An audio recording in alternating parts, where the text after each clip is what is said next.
കർത്താവായ യേശുക്രിസ്തുവിൻ്റെ അതിവിശുദ്ധ നാമത്തിൽ നിങ്ങൾക്ക് ഏവർക്കും ഞാൻ എൻ്റെ സ്നേഹവന്ദനത്തെ അറിയിക്കുകയും ഇഗ്നൈറ്റ് ഹോപ്പിലേക്ക് നിങ്ങളെ സ്വാഗതം ചെയ്യുകയും ചെയ്യുന്നു. ഇന്ന് ഞാൻ നിങ്ങളുമായി പങ്കുവയ്ക്കുവാൻ ആഗ്രഹിക്കുന്ന വിഷയം നമ്മുടെ ആശ്വാസത്തിൻ്റെയും സമാധാനത്തിൻ്റെയും ഉറവിടമായ കർത്താവായ യേശുക്രിസ്തുവിനെ പറ്റി അത്രേ. നമുക്ക് ചില വേദവാക്യങ്ങൾ വായിക്കാം. യെശയ്യാവ് 26:3-4 എന്നീ വാക്യങ്ങൾ. സ്ഥിരമാനസൻ നിന്നിൽ ആശ്രയം വെച്ചിരിക്കൊണ്ട് നീ അവനെ പൂർണ്ണ സമാധാനത്തിൽ കാക്കുന്നു. യഹോവയാം യാഹിൽ ശാശ്വതമായ ഒരു പാറ ഉള്ളതിനാൽ യഹോവയിൽ എന്നേക്കും ആശ്രയിപ്പിൻ. യോഹന്നാൻ 14:27. സമാധാനം ഞാൻ നിങ്ങൾക്ക് തന്നേച്ചു പോകുന്നു, എൻ്റെ സമാധാനം ഞാൻ നിങ്ങൾക്ക് തരുന്നു. ലോകം തരുന്നത് പോലെയല്ല ഞാൻ നിങ്ങൾക്ക് തരുന്നത്. നിങ്ങളുടെ ഹൃദയം കലങ്ങരുത്, ഭ്രമിക്കുകയും അരുത്. ഇന്ന് നാം ലോകത്തിലേക്ക് നോക്കിയാൽ, നമുക്ക് ചുറ്റും ഒന്ന് കണ്ണോടിച്ചാൽ, സമാധാനവും സന്തോഷവും ഇല്ലാതെ വലയുന്ന അനേക ജീവിതങ്ങളെ നമുക്ക് കാണുവാൻ സാധിക്കും. പലരും സമാധാനത്തിനായി പലതും അന്വേഷിക്കുന്നു. മനുഷ്യന് സമാധാനം എവിടെ കണ്ടെത്തുവാൻ സാധിക്കും?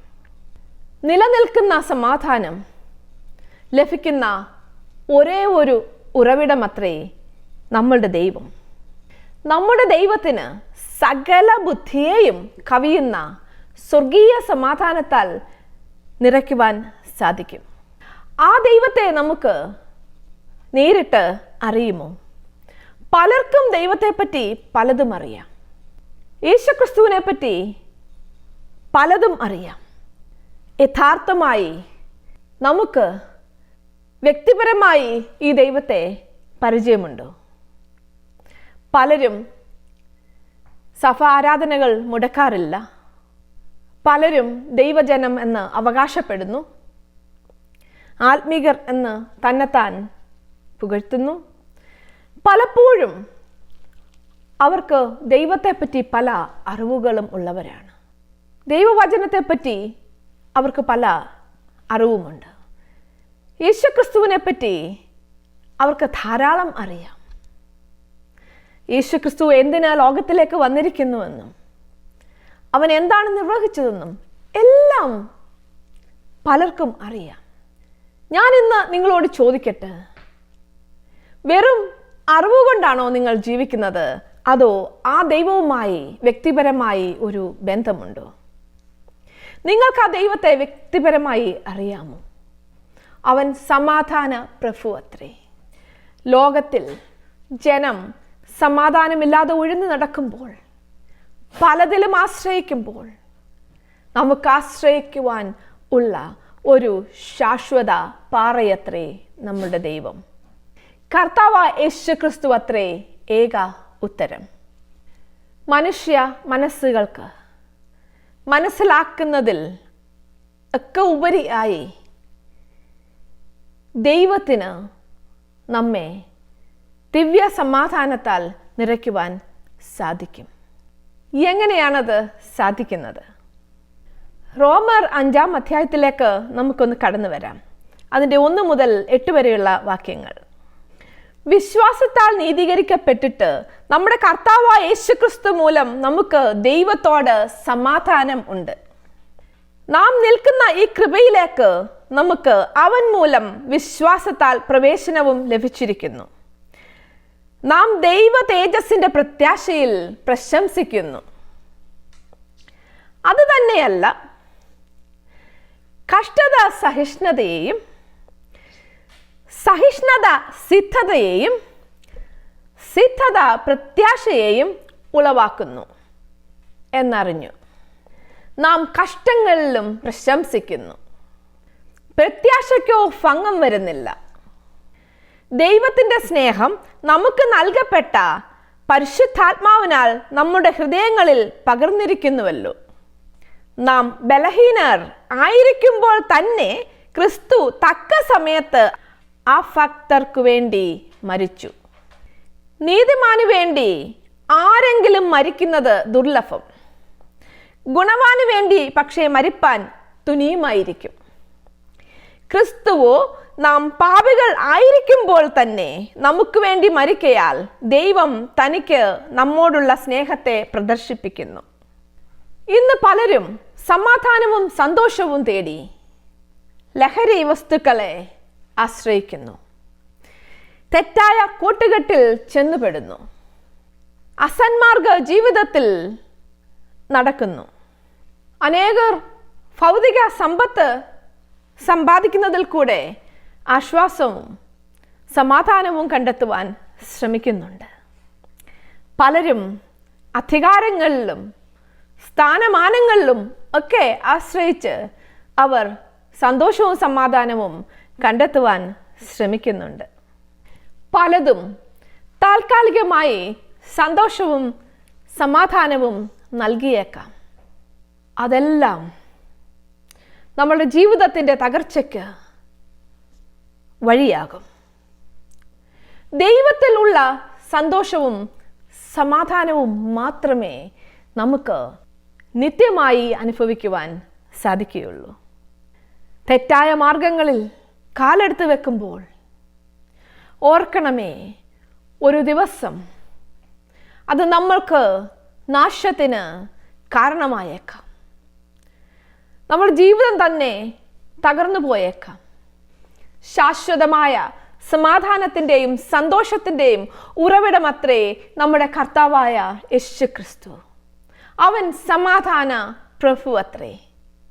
സകല ബുദ്ധിയെയും കവിയുന്ന സ്വർഗീയ സമാധാനത്താൽ നിറയ്ക്കുവാൻ കർത്താവായ യേശുക്രിസ്തുവിനു മാത്രമേ സാധിക്കുകയുള്ളൂ. വളരെ മഹത്വകരമായ അനുഭവത്തിലേക്ക് നമുക്ക് എത്തിച്ചേരുവാൻ സാധിക്കും. കർത്താവായ യേശുക്രിസ്തു അത്രേ ഏക ഉത്തരം.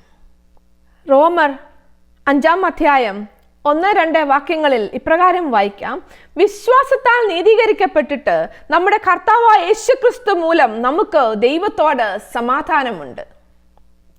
നാം നിൽക്കുന്ന ഈ കൃപയിലേക്ക് നമുക്ക് അവൻ മൂലം വിശ്വാസത്താൽ പ്രവേശനവും ലഭിച്ചിരിക്കുന്നു. എത്ര ഭാഗ്യകരമായ അവസ്ഥയാണ് എൻ്റെയും നിങ്ങളുടെയും. കർത്താവായ യേശുക്രിസ്തു, അവനിൽ കൂടെ നമുക്ക് സമാധാനം ലഭിച്ചിരിക്കുന്നു. പാപ ജീവിതം എന്ന് പറയുന്നത് ദൈവത്തോട് മറുതലിച്ചുള്ള ഒരു ജീവിതം അത്രേ. ദൈവത്തോട് അനുസരണക്കേട് കാണിക്കുന്ന ഒരു ജീവിതമാണ് പാപ ജീവിതം. പാപം നമ്മെ ദൈവത്തിൽ നിന്ന് വേർപെടുത്തുന്നത് അത്രേ. അതത്രേ ഏദൻ തോട്ടത്തിൽ സംഭവിച്ചത്. മനുഷ്യൻ ദൈവത്തോട് മറുതലിച്ചപ്പോൾ മനുഷ്യനും ദൈവവും തമ്മിൽ വലിയൊരു അകൽച്ചയുണ്ടായി. ദൈവം നമ്മെ വളരെയധികം സ്നേഹിക്കുന്നു. നമ്മളുടെ സാന്നിധ്യം ദൈവം ആഗ്രഹിക്കുന്നു. നാം ദൈവ സാന്നിധ്യം ആഗ്രഹിക്കുന്നുണ്ടോ? തന്നോട് കൂട്ടായ്മ ആചരിക്കുവാൻ അത്രേ മനുഷ്യൻ സൃഷ്ടിക്കപ്പെട്ടത്.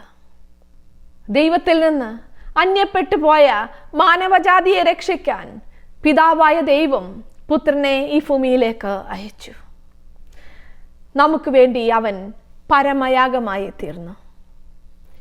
നാം പാപികളായിരുന്നപ്പോൾ തന്നെ ക്രിസ്തു നമുക്ക് വേണ്ടി മരിക്കുവാൻ ഇടയായി. എത്ര വലിയ സ്നേഹമാണ് പിതാവിന് നമ്മോടുള്ളത്. നാം പാപികളായിരുന്നപ്പോൾ തന്നെ കർത്താവായ യേശുക്രിസ്തുവിൽ കൂടെ നമുക്ക് നിരപ്പ് പ്രാപിക്കുവാൻ ഇതാ പിതാവ് അവസരമൊരുക്കിയിരിക്കുന്നു. നമുക്ക് നമ്മുടെ കർത്താവിനെ സ്തുതിക്കാം, മഹത്വപ്പെടുത്താം. എത്ര വലിയ സ്നേഹമാണ് നമുക്ക് പിതാവിൽ നിന്ന് ലഭിച്ചിരിക്കുന്നത്. ജീവവൃക്ഷത്തിലേക്കുള്ള വഴി അടഞ്ഞുപോയിരുന്നു. മനുഷ്യന്റെ പാപത്താൽ അത് അടഞ്ഞുപോയിരുന്നു. ഇതാ കർത്താവായ യേശുക്രിസ്തുവിൽ കൂടെ ആ വഴി നമുക്കായി തുറന്നിട്ടിരിക്കുന്നു. ഇന്ന് ഞാനും നിങ്ങളും അതിൽ കൂടെ പ്രവേശിക്കുവാൻ തയ്യാറാണോ? പാപത്തിൻ്റെ ശമ്പളം മരണം അത്രേ, ദൈവത്തിൻ്റെ കൃപാവരമോ നിത്യജീവൻ. മരണത്തിന് വിധിക്കപ്പെട്ട നാം കർത്താവായ യേശുക്രിസ്തുവിൽ കൂടെ ഇതാ നിത്യജീവനെ അവകാശമാക്കിയിരിക്കുന്നു. എത്ര ഭാഗ്യകരമായ അവസ്ഥ!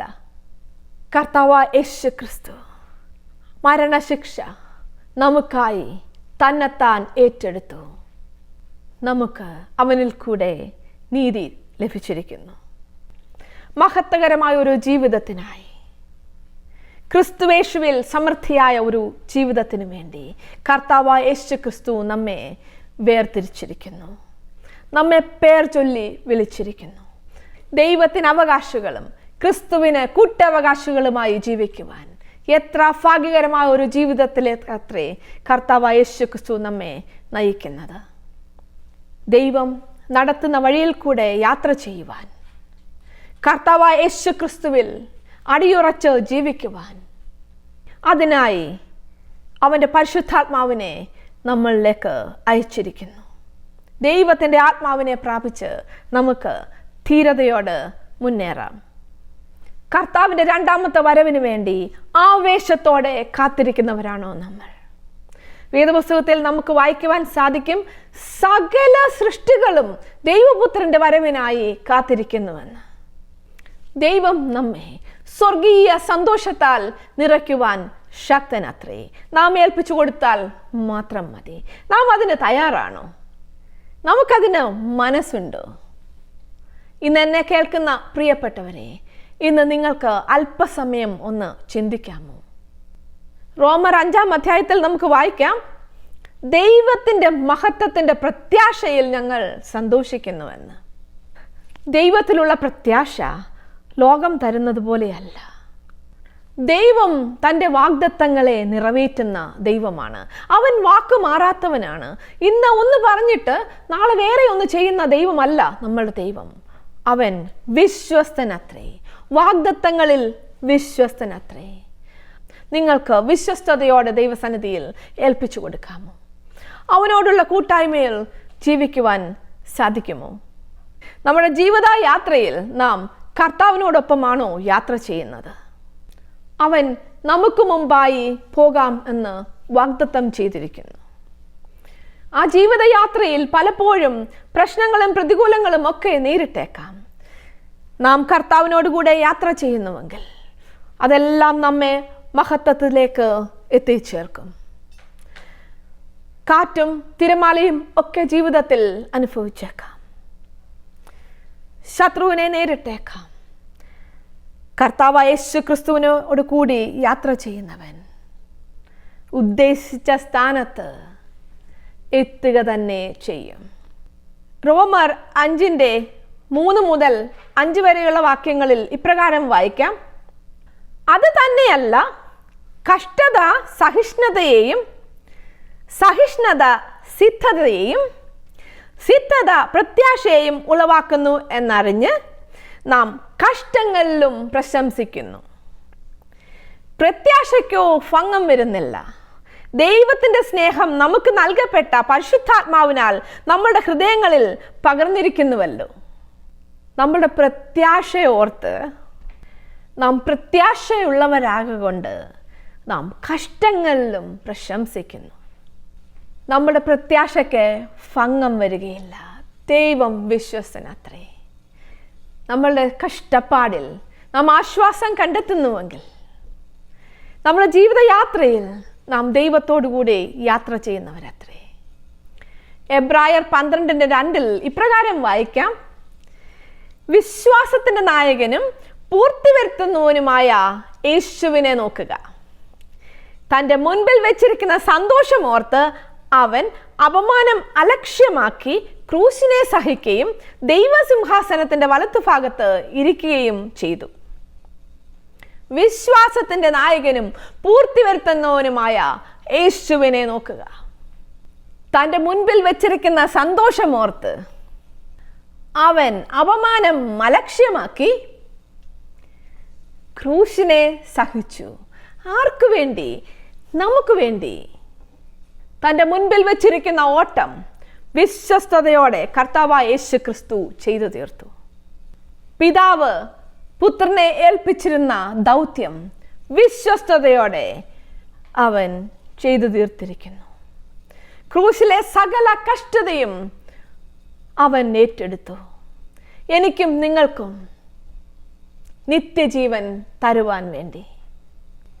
ഞാൻ നേരത്തെ പറഞ്ഞിരുന്ന ഒരു ഉദാഹരണം തന്നെ ഞാൻ വീണ്ടും പറയട്ടെ. ഒരു ഓട്ടക്കാരനെ നോക്കുക. ആ ഓട്ടക്കാരൻ ആദ്യകാലങ്ങളിൽ തൻ്റെ ഓട്ടം പരിശീലിക്കുമ്പോൾ തൻ്റെ ശരീരത്തിലൊക്കെ വേദന അനുഭവിച്ചേക്കാം. ഓട്ടക്കാരൻ്റെ മുന്നിൽ ഒരു ലക്ഷ്യമുണ്ട്. എന്താണ്? ലക്ഷ്യസ്ഥാനത്ത് എത്തണം, വേഗം ഓടിയെത്തണം, ജയം പ്രാപിക്കണം, ഫിനിഷ് ലൈനിൽ സമയത്തിൽ എത്തിച്ചേരണം. അങ്ങനെ പല പല ദിവസങ്ങൾ ഒരു വ്യക്തി ഓടി പരിശീലിച്ചിട്ടാണ് യഥാർത്ഥ മത്സരത്തിലേക്ക് ഈ ഓട്ടക്കാരൻ എത്തിച്ചേരുന്നത്. അവൻ ഓടാൻ തുടങ്ങുമ്പോൾ അവൻ്റെ ലക്ഷ്യം മുഴുവൻ ആ ഫിനിഷ് ലൈനാണ്. തനിക്ക് ചുറ്റും എന്തൊക്കെ സംഭവിക്കുന്നുവോ, ആരൊക്കെ എന്തൊക്കെ വിളിച്ചു പറയുന്നുവോ, അതൊന്നും ഈ ഓട്ടക്കാരനൊരു വിഷയമല്ല. അവൻ ഓട്ടം തുടങ്ങുമ്പോൾ അവൻ്റെ ലക്ഷ്യം ആ ഫിനിഷ് ലൈൻ അത്രേ. അവന് ഓടി ജയം പ്രാപിക്കുമ്പോൾ ആ ഫിനിഷ് ലൈനിൽ എത്തിക്കഴിയുമ്പോൾ അവന് വിശ്രമിക്കുവാൻ അവസരമായി. അന്ന് വരെ ഉണ്ടായ കഷ്ടപ്പാടുകളെല്ലാം മറന്നു. ശരീരത്തിൽ അനുഭവിച്ച വേദനകളെല്ലാം അദ്ദേഹം മറക്കും. സന്തോഷത്തിൻ്റെ ഒരു അനുഭവം അത്രേ. തൻ്റെ ഓട്ടം കൃത്യമായി ഓടി അവിടെ എത്തുമ്പോൾ ഈ ഓട്ടക്കാരൻ സന്തോഷം അനുഭവിക്കും. അതിനവന് പ്രതിഫലമുണ്ട്, അവന് വിശ്രമമുണ്ട്. അതുപോലെ അത്രേ നമ്മളുടെ ക്രിസ്തീയ ജീവിതവും. ക്രിസ്തീയ ജീവിതത്തിൽ നമ്മളുടെ യാത്രയിൽ പലപ്പോഴും നാം പ്രതികൂലങ്ങളെ നേരിട്ടേക്കാം. നമുക്ക് ബുദ്ധിമുട്ടുള്ള സാഹചര്യങ്ങൾ ഉണ്ടായേക്കാം. മാനസികമായി വേദനിപ്പിക്കുന്ന അനുഭവങ്ങൾ നമ്മുടെ ജീവിതത്തിൽ വന്നേക്കാം. നാം സ്നേഹിച്ച പലരും നമുക്കെതിരെ നിന്നെന്ന് വരാം. ഇതെല്ലാം ഈ ലോകത്തിൽ ഉള്ളതത്രേ. ശത്രുവായവൻ നമ്മുടെ ജീവിതത്തിൽ അനേക തടസ്സങ്ങൾ കൊണ്ടുവന്ന് ഇട്ടേക്കാം. നമ്മളെ നമ്മുടെ ലക്ഷ്യത്തിൽ നിന്ന് പിന്മാറ്റിക്കളയുവാൻ പല കെണികളും അവൻ ഒരുക്കിയേക്കാം. കർത്താവായ യേശു ക്രിസ്തുവിനെ നോക്കി യാത്ര ചെയ്യുന്ന ദൈവ പൈതലേ, നിങ്ങളുടെ നോട്ടം കർത്താവായ യേശു ക്രിസ്തുവിൽ ആയിരിക്കട്ടെ. ഓട്ടം തികയ്ക്കാം, എനിക്ക് ഓടി ജയിക്കാം എന്ന് വിശ്വാസമുള്ളവരത്രേ ഓട്ടക്കളത്തിൽ ജയം പ്രാപിക്കുന്നത്. ഇന്ന് എനിക്കും നിങ്ങൾക്കും ആ വിശ്വാസമുണ്ടോ? കർത്താവായ യേശു ക്രിസ്തു നമ്മെ ലക്ഷ്യസ്ഥാനത്ത് എത്തിക്കും എന്നുള്ള വിശ്വാസം നമുക്ക് ഉണ്ട്. ഇന്ന് എന്നെ കേൾക്കുന്ന പ്രിയപ്പെട്ടവരെ, ഇന്ന് അല്പസമയം നിങ്ങളൊന്ന് ചിന്തിക്കുക. നിങ്ങളുടെ മനസ്സിൻ്റെ അവസ്ഥ എന്താണ്? ക്രിസ്തീയ ജീവിതം എങ്ങനെയായിരിക്കുന്നു? നാം ലക്ഷ്യസ്ഥാനത്തേക്കാണോ പോകുന്നത്? നമ്മുടെ ഓട്ടം എങ്ങോട്ടാണ്? പ്രശ്നങ്ങളുടെയും പ്രതികൂലങ്ങൾക്കുമൊക്കെ അപ്പുറത്തായി നാം ഓട്ടക്കളത്തിൽ ഓടുമ്പോൾ നാം പ്രത്യാശ വച്ചിരിക്കുന്ന ദൈവത്തിൽ നമുക്ക് എത്തിച്ചേരുവാൻ സാധിക്കും. ദൈവസന്നിധിയിൽ നമുക്ക് എത്തിച്ചേരുവാൻ സാധിക്കും, മഹത്വകരമായ ഒരു നിത്യ ജീവനിലേക്ക്. കർത്താവ് യേശു ക്രിസ്തുവിൻ്റെ ക്രൂശിലൂടെ അത്രേ നമുക്ക് ദൈവത്തോട് അനുരഞ്ജനം പ്രാപിക്കുവാൻ സാധിച്ചത്. ക്രൂശിലെ യാതനകൾ മുഴുവൻ പുത്രനായ യേശു ക്രിസ്തു സഹിച്ചു. നിവൃത്തിയായി എന്ന് അവൻ ക്രൂശിൽ കിടന്ന് വിളിച്ചു പറഞ്ഞപ്പോൾ ഈ ലോകത്തിലെ ഓട്ടം തികച്ച് ഫിനിഷ് ലൈനിൽ എത്തിക്കഴിഞ്ഞു. ഭൂമിയിലെ അവൻ്റെ ദൗത്യം അവൻ നിറവേറ്റിയിരിക്കുന്നു. വിശ്വസ്തയോടെ ഇതാ പിതാവിൻ്റെ സന്നിധിയിൽ അവൻ എത്തിയിരിക്കുന്നു. അതുകൊണ്ട് ഇന്ന് ഞാനും നിങ്ങളും മഹത്വത്തിൻ്റെ പ്രത്യാശയായ യേശു ക്രിസ്തുവിലേക്ക് നോക്കി നമ്മുടെ ഓട്ടം സ്ഥിരതയോടെ ഓടുന്നവരായിരിക്കണം.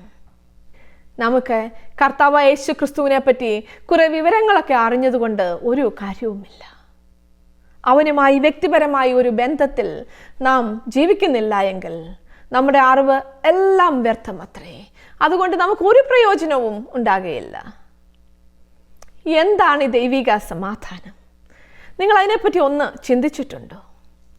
യോഹന്നാൻ 14:27 വായിച്ചല്ലോ, സമാധാനം ഞാൻ നിങ്ങൾക്ക് തന്നേച്ചു പോകുന്നുവെന്ന്. എൻ്റെ സമാധാനം ഞാൻ നിങ്ങൾക്ക് തരുന്നു, ലോകം തരുന്നത് പോലെയല്ല ഞാൻ നിങ്ങൾക്ക് തരുന്നത്. നിങ്ങളുടെ ഹൃദയം കലങ്ങിപ്പോകരുത്, ഭ്രമിച്ചു പോകരുത്. ദൈവം തരുന്ന സമാധാനം നമ്മളുടെ ചുറ്റുപാടുകളെയോ നമ്മളുടെ സാഹചര്യങ്ങളെയോ ഒന്നും ആശ്രയിച്ചല്ല. അവൻ തരുന്ന ദിവ്യ സമാധാനം കർത്താവായ യേശുക്രിസ്തുവിലുള്ള വിശ്വാസത്തിലും കൂട്ടായ്മയിലൂടെയും അത്രേ. അത് സ്വർഗീയ സന്തോഷവും സമാധാനവുമാണ് നമുക്ക് ലഭിക്കുന്നത്. ദൈവത്തിൻ്റെ സമാധാനം പോലെ നമുക്ക് സംതൃപ്തി ലഭിക്കുന്ന മറ്റൊന്നും ഇല്ല. ദൈവത്താൽ സ്നേഹിക്കപ്പെടുന്നത് നമ്മുടെ ജീവിതത്തിൽ വലിയ സംതൃപ്തി നമുക്ക് നൽകും. യോഹന്നാൻ 3:16 ഇപ്രകാരം എഴുതിയിരിക്കുന്നു, തൻ്റെ ഏകജാതനായ പുത്രനിൽ വിശ്വസിക്കുന്ന ഏവനും നശിച്ചു പോകാതെ നിത്യജീവൻ പ്രാപിക്കേണ്ടതിന് ദൈവം അവനെ നൽകുവാൻ തക്കവണ്ണം ലോകത്തെ സ്നേഹിച്ചു. എത്ര വലിയ സ്നേഹമാണ് പിതാവിന് നമ്മോട് ഉള്ളത്. യോഹന്നാൻ 4:9-10 വരെയുള്ള വാക്യങ്ങളിൽ ഇപ്രകാരം വായിക്കാം, ദൈവം തൻ്റെ ഏകജാതനായ പുത്രനെ നാം അവനാൽ ജീവിക്കേണ്ടതിന് ലോകത്തിലേക്ക് അയച്ചു എന്നുള്ളതിനാൽ ദൈവത്തിന് നമ്മോടുള്ള സ്നേഹം പ്രത്യക്ഷമായി. നാം ദൈവത്തെ സ്നേഹിച്ചതല്ല, അവൻ നമ്മെ സ്നേഹിച്ച് തൻ്റെ പുത്രനെ നമ്മുടെ പാപങ്ങൾക്ക് പ്രായശ്ചിത്തമാകുവാൻ അയച്ചത് തന്നെ സാക്ഷാൽ സ്നേഹമാകുന്നു. അവൻ സമാധാനത്തിൻ്റെയും സ്നേഹത്തിൻ്റെയും ഉറവിടമത്രേ. അവൻ പിതാവായ ദൈവത്തിൻ്റെ പ്രതിച്ഛായ അത്രേ. ദൈവം സ്നേഹമാകുന്നു, പുത്രനും സ്നേഹമാകുന്നു. ആ സ്നേഹത്താൽ നാം വളരെ മഹത്വകരമായി വിടുവിക്കപ്പെട്ടിരിക്കുന്നു, തൻ്റെ ക്രൂശിലുള്ള പരമയാഗത്തിലൂടെ. എഫേസ്യർ 2:14 ഇപ്രകാരം എഴുതിയിരിക്കുന്നു, അവൻ നമ്മുടെ സമാധാനം. അവൻ ഇരുപക്ഷത്തെയും ഒന്നാക്കി ചട്ടങ്ങളും കൽപ്പനകളുമായ ന്യായപ്രമാണം എന്ന ശത്രുത്വം തൻ്റെ ജഡത്താൽ നീക്കി വേർപാടിൻ്റെ നടുച്ചുവർ ഇടിച്ച് കളഞ്ഞു. ഏദൻ തോട്ടത്തിൽ ദൈവവും മനുഷ്യനും തമ്മിൽ ഉണ്ടായ വിടവ്, അത് കർത്താവായ യേശുക്രിസ്തു തൻ്റെ സ്നേഹത്താൽ അത് നികത്തിയിരിക്കുന്നു. ദൈവത്തിന് നമ്മെപ്പറ്റി വളരെ മഹത്വകരമായ പദ്ധതികളുണ്ട്. ദൈവത്തിൻ്റെ പദ്ധതി പ്രകാരം നാം ജീവിക്കുന്നവരാണോ? നാം ദൈവത്തിൻ്റെ പദ്ധതി പ്രകാരം ജീവിച്ചാൽ നാം ചെയ്യുന്ന കാര്യങ്ങൾ, നമ്മൾ ഏർപ്പെടുന്ന കാര്യങ്ങൾ എല്ലാം ദൈവത്തിൻ്റെ പദ്ധതിയിന്മേൽ പണിയപ്പെട്ടതാണെങ്കിൽ നമുക്ക് നിശ്ചയമായും വിജയമുണ്ട്. നാം ഒരിക്കലും പരാജയപ്പെടുകയില്ല. ദൈവം നമുക്ക് വേണ്ടി ഉണ്ടാക്കിയ പദ്ധതിയിൽ പരാജയമില്ല. നാം അതിന് ഏൽപ്പിച്ചു കൊടുക്കുന്നവരാണോ? ദൈവവചനമാണ് നമ്മുടെ ബ്ലൂ പ്രിന്റ്. അതിൻ പ്രകാരമാണോ നാം നമ്മുടെ ജീവിതത്തെ പണിയുന്നത്? ദൈവത്തിൻ്റെ പ്ലാൻ നാം നമ്മുടെ ജീവിതത്തിൽ സ്വീകരിക്കുമ്പോൾ നാം സമാധാനമുള്ള ഒരു ജീവിതത്തിന് ഉടമയാകും.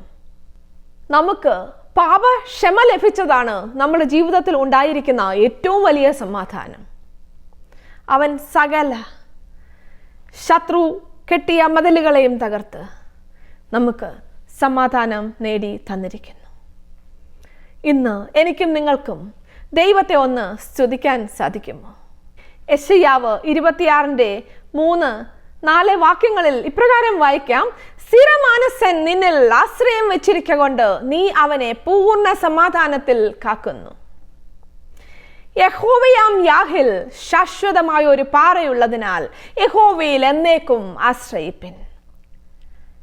കർത്താവായ യേശുക്രിസ്തു നമുക്ക് ആശ്രയിക്കുവാൻ ഉള്ള ശാശ്വത പാറയത്രേ.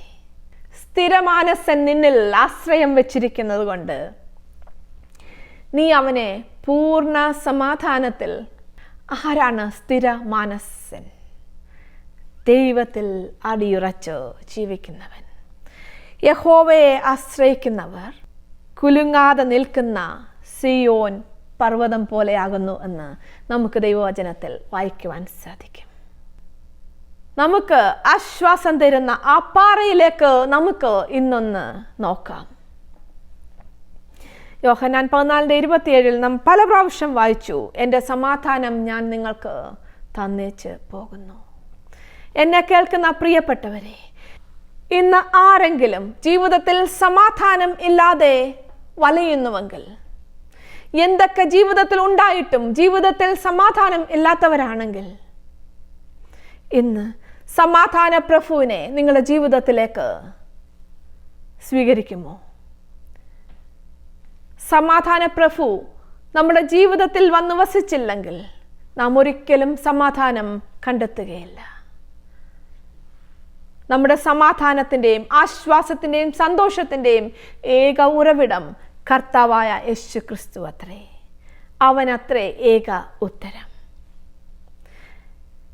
എന്നെ കേൾക്കുന്ന ആരെങ്കിലും ഇന്ന് വരെ കർത്താവായ യേശു ക്രിസ്തുവിനെ സ്വന്തം രക്ഷിതാവായി സ്വീകരിച്ചിട്ടില്ലെങ്കിൽ, കർത്താവായ യേശു ക്രിസ്തു ആ സമാധാന പ്രഭു നിങ്ങളുടെ ജീവിതത്തിൻ്റെ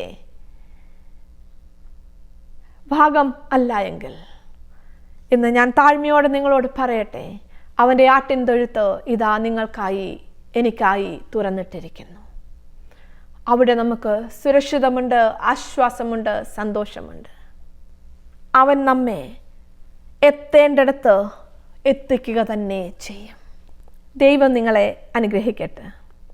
ഇന്ന് ആർക്കെങ്കിലും എന്തെങ്കിലും പ്രാർത്ഥനാ വിഷയങ്ങളുണ്ടെങ്കിൽ ഈ സ്ക്രീനിൽ കാണുന്ന നമ്പറിൽ ബന്ധപ്പെട്ടാൽ ignite the hope prayer team നിങ്ങളോടൊപ്പം പ്രാർത്ഥിക്കുന്നതായിരിക്കും. നമുക്ക് പ്രാർത്ഥിക്കാം. സ്നേഹവാനും കാരുണ്യവാനുമായ ഞങ്ങളുടെ സ്വർഗീയ പിതാവേ, ഈ മനോഹരമായ സമയത്ത് ഞങ്ങൾ നിന്റെ പാദപീഠത്തിൽ അടുത്തു വരുന്നു.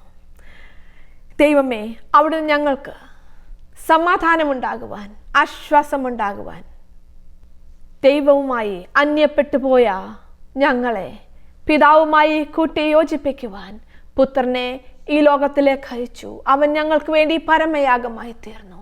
ആ വലിയ സ്നേഹത്തിനായി ഞങ്ങൾ നിന്നെ സ്തുതിക്കുന്നു. തൻ്റെ പുത്രനെ നൽകുവാൻ തക്കവണ്ണം അവിടുന്ന് ഞങ്ങളെ സ്നേഹിച്ച വലിയ കൃപയ്ക്കായി സ്തുതിക്കുന്നു. ഇന്ന് കർത്താവായ യേശു ക്രിസ്തുവിനെ രക്ഷിതാവായി സ്വീകരിച്ചവരെ അവിടുത്തെ സമാധാനത്തിൻ്റെ കരങ്ങളിൽ വയ്ക്കുന്നു. സമാധാനമില്ലാതെ അലയുന്നവർ ആരെങ്കിലും ഇന്നെന്നെ കേട്ടെങ്കിൽ, സ്വർഗീയ സമാധാനത്തിന് അവർ ഭാഗ്യമുള്ളവരായി തീരട്ടെ. അവിടുത്തെ അത്ഭുതത്തിൻ്റെ കരങ്ങളാൽ അവർ നടത്തപ്പെടട്ടെ. അവർ ആശ്വാസം പ്രാപിക്കട്ടെ. പ്രാർത്ഥന കേട്ടതിനായി സ്തുതിക്കുന്നു. സകല മാനവും മഹത്വവും അവിടുത്തേത്. സകലവും ഞങ്ങൾക്ക് വേണ്ടി ജീവൻ വെച്ച പുത്രൻ്റെ നാമത്തിൽ തന്നെ. ആമേൻ.